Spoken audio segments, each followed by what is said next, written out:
trompée à 2 reprises, dont une fois par le père de ses 2 enfants, Alexandre et Victoire, Caroline Margeridon est une vaccinée de l'amour. Pourtant, cela n'a jamais empêché la célèbre acheteuse de l'émission Affaires conclues d'enchaîner les histoires de cœur. Après s'être confiée sur les 3 premières dans son livre intitulé Libre, et paru aux éditions Plomb, la jolie blonde n'a pas manqué d'évoquer son 4e amour, un homme qu'elle a rencontré alors qu'elle s'y attendait le moins. Il aura fallu l'invitation d'un célèbre ami journaliste sportif, Daniel Leclerc, célèbre visage du service des sports de Antenne 2 qui a collaboré avec Léon Citronneux et qui officie pour France Télévisions depuis 2003, pour que Caroline Margeridon retrouve le bonheur. Ce dernier a d'ailleurs pour habitude de commenter les matchs de Coupe de la Ligue et de la Coupe de France mais également les concours de pétanque, avec Marie-Laure Augry, et les internationaux de France de Roland Garros. Mon ami Daniel Leclerc organise le tournoi de pétanque de Paris des personnalités, qu'il aime appeler la croisière s'amuse. Daniel me demande pour la 17e année consécutive de venir à sa soirée pétanque qui se déroule à 5 minutes de chez moi. Comme à mon habitude, je refuse. Je déteste les soirées mondaines, encore plus celles que je n'organise pas. Pourtant celle de Daniel fait partie des plus prisées de Paris et l'ambiance y est vraiment très bon enfant.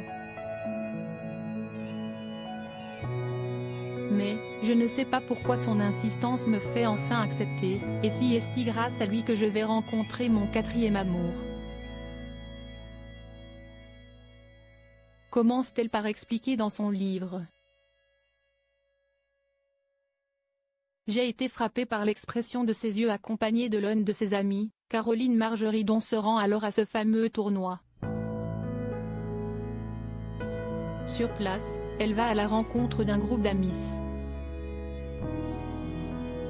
Parmi eux, Pascal. Je n'ai pas réussi à retenir son nom de famille.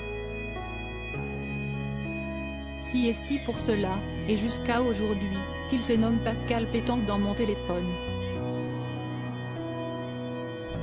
C'était un personnage haut en couleur, on sentait qu'il avait l'habitude de tenir les rênes. J'ai été frappé dès le début par l'expression de ses yeux, des yeux d'enfant, rieurs, heureux, nostalgiques, parfois mélancoliques, explique-t-elle avant de préciser, nous avons terminé la soirée ensemble avec une bande de personnes que nous ne connaissions pas. Sans trop savoir pourquoi, Caroline Margeridon lui demande de monter dans sa voiture pour aller terminer la soirée ailleurs. Le début d'une belle histoire d'amour. Comme une évidence, je lui ai dit de monter avec moi en voiture, et nous nous sommes retrouvés dans un restaurant qu'un ami chef étoilé avait ouvert pour l'occasion à 2 h du matin. Le temps n'avait déjà plus de prise sur nous. Je ressentais déjà un sentiment de confiance, de complicité évidente, a-t-elle assuré. Si elle reste assez discrète sur le sujet, il semble que Caroline Margeridon soit toujours en couple avec ce dénommé Pascal.